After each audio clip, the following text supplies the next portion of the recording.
Hello à tous, ici Sam, j'espère que vous allez bien. Alors, bienvenue dans cette troisième vidéo consacrée à une chaussure Norda.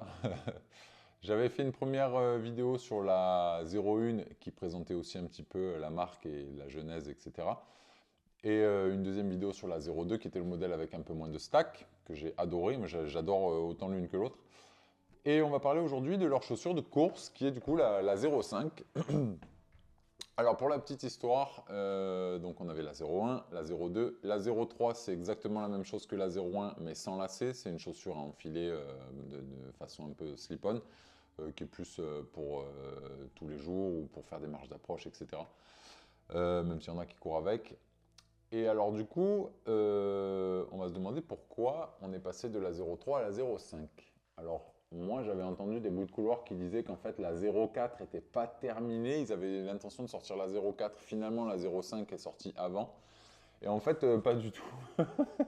Les aveux que j'ai eus de Nick, le fondateur, le cofondateur, c'est qu'en fait, ils se sont amusés à faire un petit jeu de juste pour le kiff. Ils se sont dit, bah non, en fait, on a sorti la 05 avant la 04 parce que celle-ci, elle est tellement rapide qu'elle est sortie avant. Ouais, c'est tout.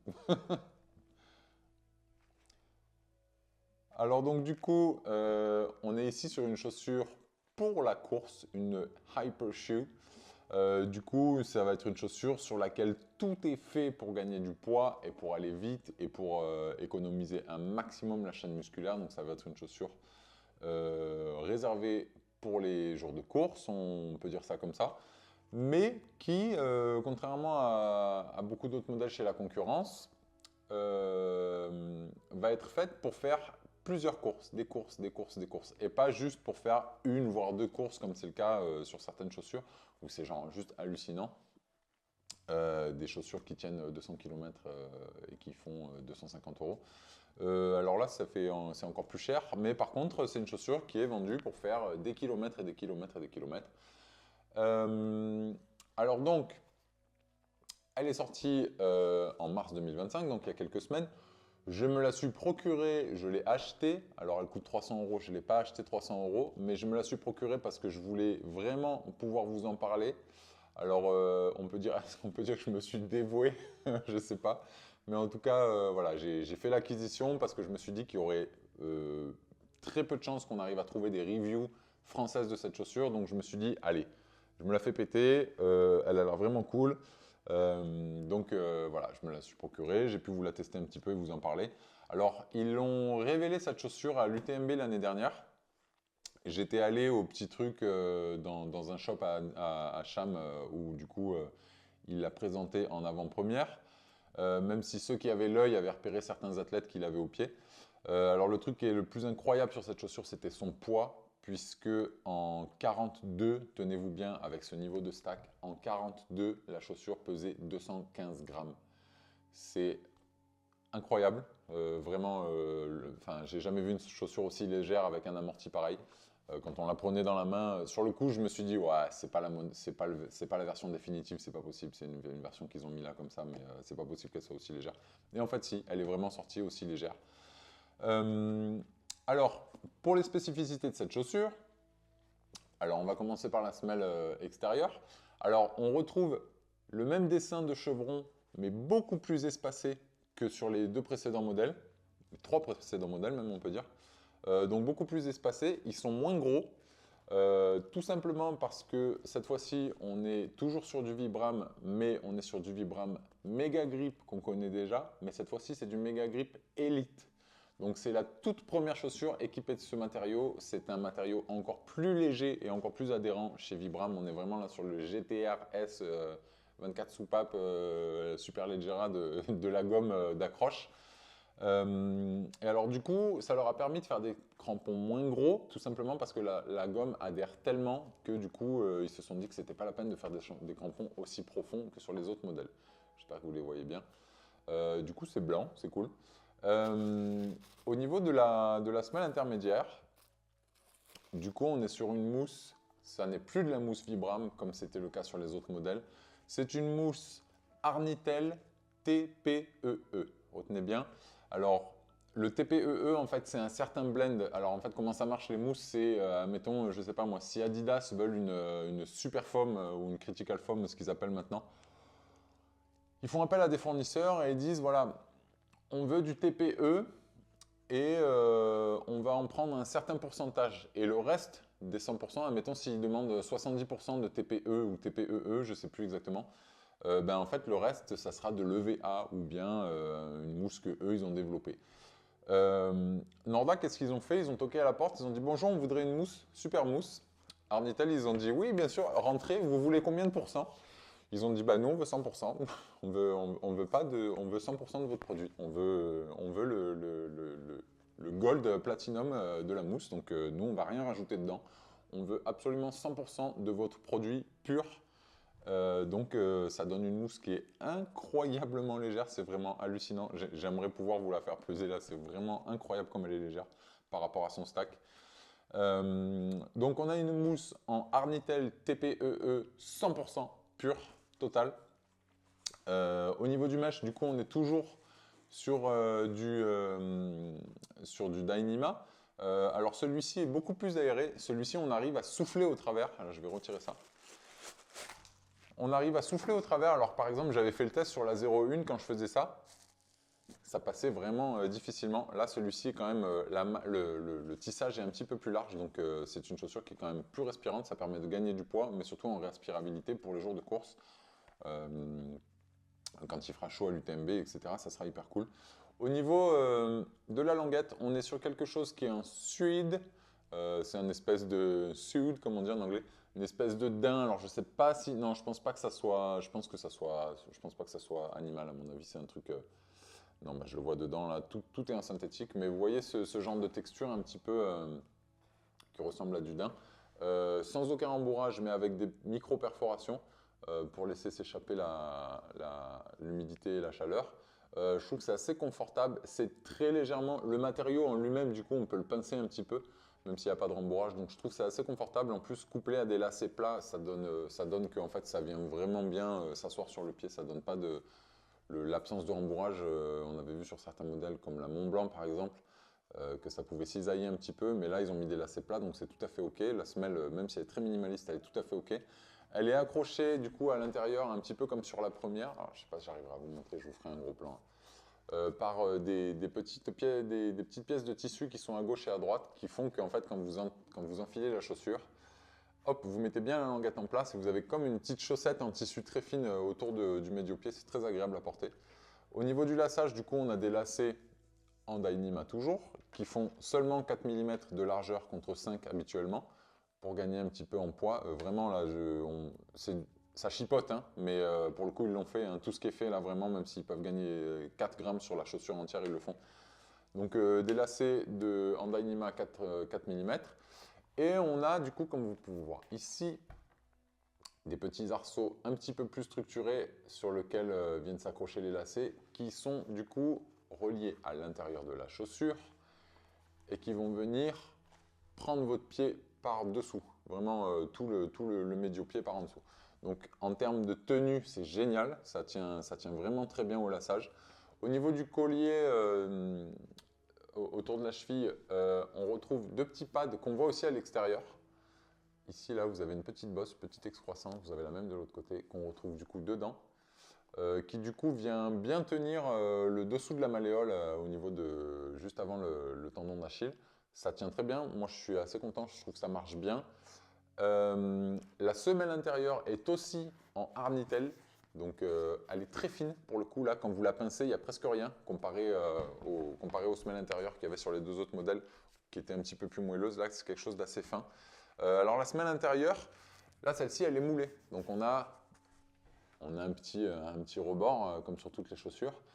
La chaussure est livrée avec une autre paire de semelles intérieures qui est soi-disant pour garder pour le jour de course, pour gagner encore quelques grammes.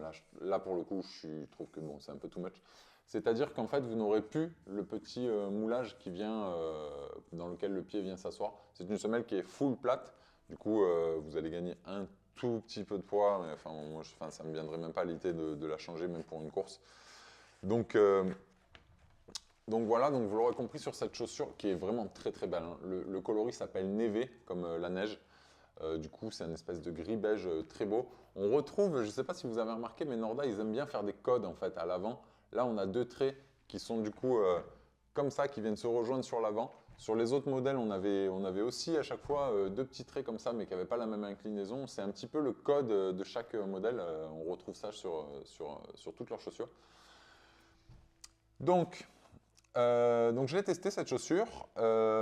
Du coup, niveau adhérence, on a ce qui se fait de mieux. Niveau mousse, on a ce qui se fait à mon goût de mieux. Elle me rappelle, en termes de, quand on appuie là, en termes de sensation sous le doigt et en termes d'aspect, parce qu'elle est légèrement rainurée. On dirait vraiment la mousse de la Vanish Carbone 2, dont j'ai fait la review aussi il n'y a pas longtemps chez Altra. Sauf que celle-ci renvoie un petit peu plus quand même, je pense. Donc en termes de mousse, on a ce qui se fait de mieux. En termes de mèche, on a ce qui se fait de mieux. On a même ce qui se fait de mieux en termes de lacets. Et alors du coup, en pratique, bah j'aime pas. Je suis désolé, mais je ne sais pas ce qui s'est passé avec cette chaussure. Alors, il y a un critère qui forcément, je le voyais venir, je savais très bien que ça ne me plairait pas, mais c'est qu'en fait, la chaussure, elle a quand même un drop de 7 mm. Moi, je suis habitué à du 0, à du 4 éventuellement. 5, ça passe sur la Norda 01, bon ça va, je ne le sentais pas vraiment. De 4 à 5, ça va. Mais là, on est à 7, 7,5 même, parce que, alors en termes de stack, on est à 21 à l'avant et 28,5 à l'arrière. Donc finalement, c'est pas énorme. 21, c'est ce qu'on a à l'avant sur la 01. Donc en fait, quand on la regarde, la chaussure comme ça, on a vraiment l'impression qu'elle a un amorti colossal. Mais en fait, non. Il y a le même stack à l'avant que sur la 01. C'est juste que sur cette-ci, la mousse est plus soft encore. Donc ça donne des sensations différentes. Mais en fait, on est presque aussi haut du sol, enfin du moins à l'avant du pied. Alors du coup, pourquoi j'aime pas bah, j'aime pas parce que déjà, moi, voilà, je suis pas habitué à autant de drops, mais ça, je peux pas leur reprocher parce que je le savais très bien. Je le savais très bien en déballant cette chaussure que ça n'allait pas me plaire, mais je voulais quand même absolument pouvoir la tester pour vous en parler. euh, et pour vous en parler en français, parce qu'on sait très bien que sur des produits vraiment un peu de niche comme ça, c'est quand même assez rare d'avoir des gens qui proposent des reviews en français. Donc je me suis un peu voilà, dévoué, hein, comme je disais tout à l'heure, pour, pour pouvoir vous en parler. J'ai déboursé toutes mes économies pour l'acheter. Donc voilà, drop de 7, bon, voilà, c'est un peu relou, ça commence à faire beaucoup, parce que si vous voulez, moi quand je pose mon pied avec du zéro drop, on va dire que je suis comme ça. Mais en fait, là, si je pose mon pied de manière habituelle, bah, du coup, c'est le talon qui vient taper. Parce qu'en fait, j'ai déjà une cale sous le talon. Donc, il faut que j'accentue encore plus mon mouvement. Moi, je tiens vraiment, en fait, à... Même si on me met du drop sous le pied, je vais quand même mettre encore plus d'avant-pied parce que je tiens vraiment à arriver sur le médio pour utiliser ma cheville pour amortir. Parce que si vous arrivez sur le talon, c'est toute votre chaîne quadri, etc. qui prennent les impacts et du coup votre colonne, etc. Moi, ça ne me plaît pas du tout. Donc le problème que j'ai, c'est qu'en fait, cette chaussure, elle est censée me reposer. C'est une hyper shoe qui offre beaucoup d'amorti, beaucoup de confort. Sauf que du coup, moi, elle ne me repose pas du tout parce que du coup, je suis obligé de solliciter encore plus mes mollets pour être sûr de ne pas arriver sur le talon, chose que moi, je déteste. Après, il y en a qui n'en ont rien à foutre, qui déroule soit vraiment milieu de pied ou même talon. Là, vous pouvez y aller, hein, pour le coup, si vous voulez talonner. Elle est même d'ailleurs un petit peu arrondie à l'arrière pour amorcer l'atterrissage talon. Mais voilà, moi, ça ne me plaît pas. Et puis surtout, ce qui me dérange beaucoup, c'est que sur le pied gauche, je ne sais pas pourquoi, ça ne m'était jamais arrivé avec aucune chaussure en maintenant 11 ans de course à pied. Eh ben, en fait, le collet là derrière le truc, ben, en fait, il m'a coupé le talon quoi. Genre quand j'ai enlevé mes chaussettes, ben, du côté gauche, je saignais. J'avais la peau qui s'était arrachée, alors que c'est ma taille habituelle, etc. Et que ça me l'a pas fait du côté droit. Donc, pour moi, du coup, bah, je suis désolé, mais ça repart sur Vinted. Parce que si c'était une chaussure à 100 balles, why not? Je m'en sers de temps en temps parce que la mousse est trop cool. Mais à ce prix-là, pour avoir le tendon d'Achille qui se découpe, je suis désolé, mais non. Du coup, ça repart sur Vinted. Un aspect aussi assez bizarre que j'ai trouvé sur la mousse, c'est que, alors évidemment, elle est chouette la mousse, hein, en soi, elle renvoie bien en action, etc. Mais j'ai remarqué un truc, c'est que quand je marche avec cette mousse, au lieu d'avoir juste un écrasement, en fait, j'ai l'impression qu'elle fait ça. j'ai l'impression qu'elle rebondit sous mes pattes quand je marche.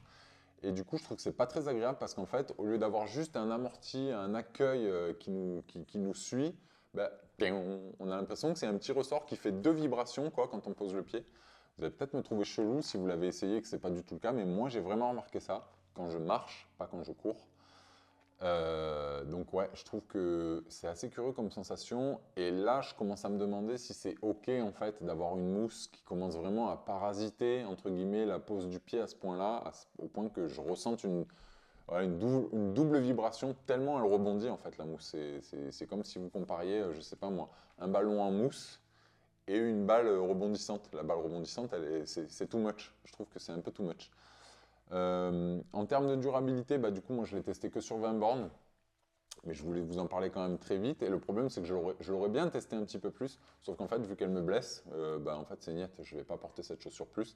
Non seulement parce que j'ai pas envie de me blesser, et en plus parce que du coup, ça m'a fait une légère, très légère petite trace de orangé, un peu de sang, parce que c'est passé à travers la chaussette sur le premier millimètre là, donc je vais pas la pourrir encore plus, puisque je pense que je vais pas la garder.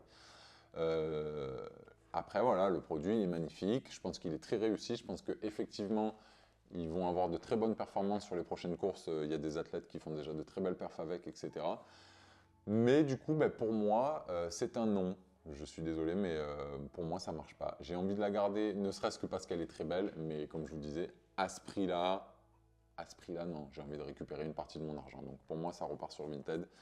Euh, donc voilà, désolé, mais du coup, ce que je vais faire, c'est qu'en fait, je vais la vendre et j'ai plutôt envie d'aller me racheter une paire de 0,1 parce que pour le coup, moi, ma paire de 0,1, c'est du 43 1 tiers et moi, je pense que du 44, ça m'ira mieux. Donc ce que je vais faire, c'est que je vais la revendre.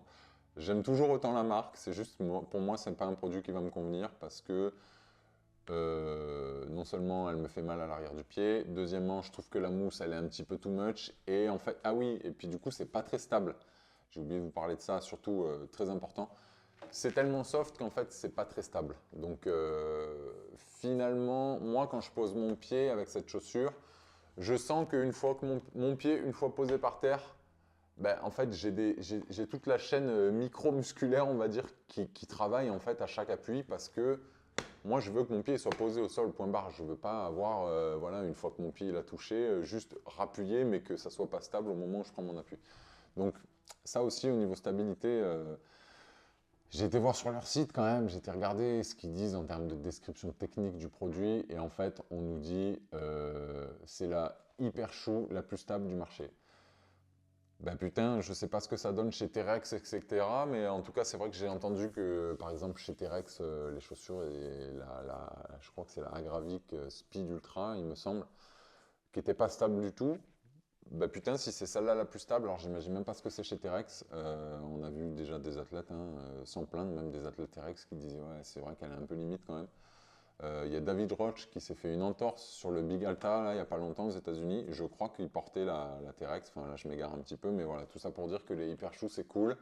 Mais en fait, faites quand même attention parce que après, au niveau stabilité, quand même, ça devient un peu border. Euh, et alors, du coup, si vous avez vu ma review de la Norda 02 que j'ai faite juste avant, je vous expliquais que je prenais énormément de plaisir à courir avec la 02 parce qu'elle est très fine et qu'elle est très stable du coup au sol. Ça oblige à reconnecter un petit peu avec le travail de jambes et le travail de pied.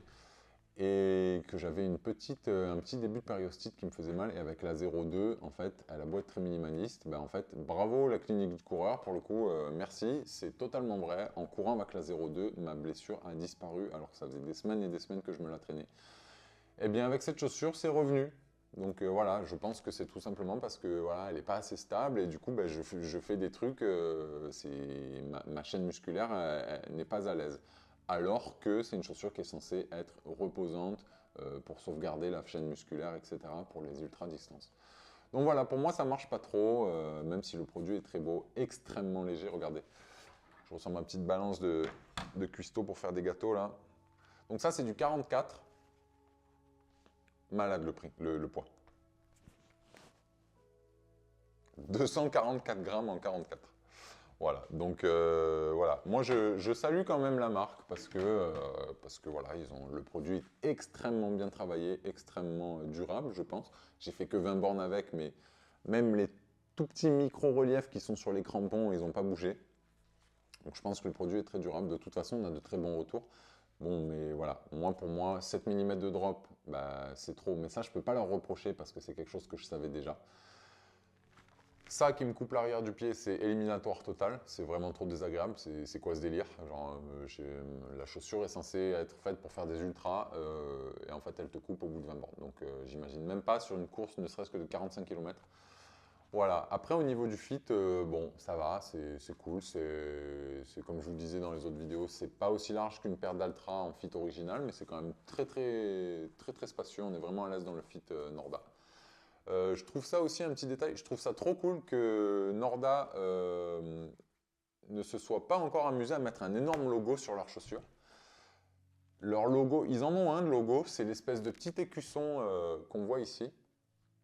C'est ça le logo Norda, mais en fait il est tellement discret à chaque fois qu'il y a plein de gens qui ne savent pas que c'est le logo Norda. Quand on regarde leurs chaussures, il n'y est pas. Il y a écrit Norda en petit, là c'est ici, et puis sur la mousse.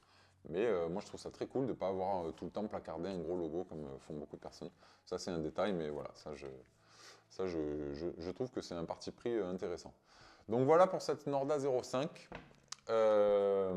J'aurais aimé l'adorer. J'aurais aimé vous dire, bon allez, 7 mm de drop, bon, je dois faire un effort supplémentaire pour pas talonner. Bon. Mais là pour le coup, du coup, c'est un non pour moi, un non un petit peu à contre-cœur parce que j'avais vraiment très envie de l'essayer et j'avais envie de l'adorer. Mais du coup, pour le coup, ça repart sur Vinted. Je vous dis à bientôt, merci d'avoir regardé cette review, à la prochaine.